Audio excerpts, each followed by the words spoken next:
Have you ever tried to help a senior who was making choices that were clearly hurting them, but they were convinced that they were doing just fine? That is one of the most frustrating places a caregiver can find herself, because you see the falls, you see the drinking, you see the poor decisions, you see the risk, and you see the mess that's coming before they even see it. Hi, I'm Suzanne Fasella, and I'm a retired physician assistant and healthcare advocate who teaches family caregivers how to go from emotional chaos to a strong leadership in senior care with more confidence, less exhaustion, more time, and the right resources. But when you try to step in and they act like you're the problem, what happens then? That's where this story begins. Therese was trying to get her brother Frank to make better choices, but Frank thought that he was already making great choices. So where was the disconnect? Well, I came in as the outside patient advocate, the person trying to help a family make sense of a situation that had already gotten much bigger than anyone wanted to admit. The caregiver was Therese, his sister, and the person at the center of it all was Frank.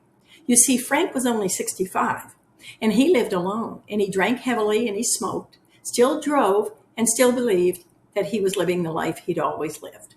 But he wasn't. His story started with a fall. He had broke his L2, which is his lower back vertebrae, and he ignored it for 6 months. And he kept going until the pain got so bad that he could barely walk 6 feet. That was when he finally reached out for help. His brother got him into spinal surgery, and the surgery was done, and a cage was placed from his T12 to his L4, almost his whole spine. Technically, the surgery was a success. But families can learn this the hard way all the time, that a successful surgery does not mean that the whole situation is now stable, because Frank woke up irritable, unreasonable, and ready to leave the hospital as if nothing had happened. He wanted to go home, and there was no one there to help him. So Therese stepped in. She did what many loving sisters do. She tried to absorb the crisis. She tried to smooth it over. She tried to make it work. She took him in for a week after surgery, only to realize that his incontinence, both bladder and bowel, was not going to work in her home or on her couches. So she rearranged home care and sent him back home. Well, Frank fired them. And right there is where many caregiver stories quietly begin to drift off course. Not because the caregiver doesn't care, not because Therese was weak, but because love can turn into over-responsibility before we even realize it. For a little while, Frank convinced himself that he was fine again. He traveled, he drank, he laughed, he acted like he was free from responsibilities and free from other people. And Therese was thrilled. She was free from caring for Frank, or at least physically, but she continued to worry about him. Then, of course, 5 months later, he fell again. This time, the MRI showed that he had broken his L5, the very piece of the spine that was just below the cage, so unprotected. His pain shot down his legs at a 10 out of 10, and he could not stand it, and he could not walk. And once again, the family got pulled right back into Frank's situation. That is when I came in. And almost immediately, I knew that this was not going to be a simple case of just find the right doctor and fix it, because the pain was only one piece of the problem. The bigger problem was that the pattern that I was seeing forming around Frank. Frank was rejecting reality, and Therese was starting to organize herself around that rejection. She was trying to solve problems he didn't really want solved. She was thinking ahead of him. She was anticipating his needs. She was carrying anxiety that really belonged to him.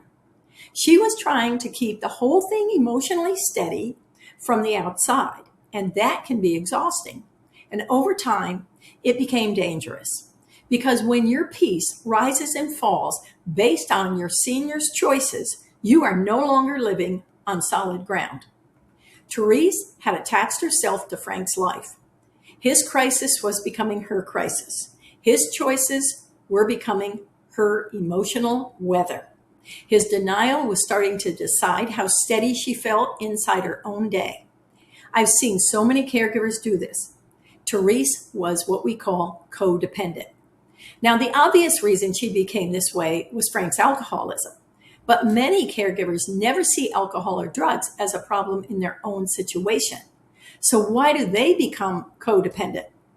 Because disabilities, behaviors, personalities, memory loss, stubbornness, poor judgment, and constant emergencies can slowly change the way our families take care of themselves. They stop protecting their own time. They stop standing up for themselves. They stop sleeping well. They stop noticing what they need. They start to believe that if the senior is upset, unsafe, angry, confused, or making bad choices, then somehow the caregiver has failed. And the caregiver feels that they have to control it. And that is where caregiving starts to take over your life. It's not all at once. It's quiet. One crisis after another, and one exception at a time. I'll just handle this. And before long, you're no longer just helping. You are orbiting. That was the first thing I had to see in this case. Frank had serious problems, yes, but Therese had also become tangled in those problems. And if I missed that, I would miss the real plan, because there is always a plan that begins to reveal itself when we stop looking at one crisis and start seeing the pattern underneath it. So in the next video, I'm going to show you why this was the perfect storm medically, and why Therese had to face one hard truth. It was Frank's condition was not the only thing throwing this family off balance. So when you see your senior making bad choices and they're not matching reality, pause before you correct them.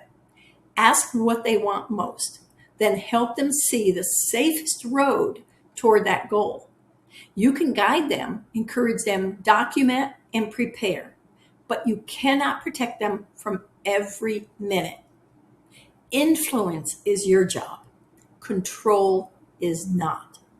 So if you want to build this kind of steadier family senior care system, I have a link in the description for my weekly newsletter. And you can also put your name on my wait list for the next 12-week cohort, where I teach caregivers how to become the trusted leader that their senior is going to look up to. So caregiving can run smoothly, and your family can feel calmer, and you can finally stop starting over again with every problem. Take care, and I'll see you in the next video.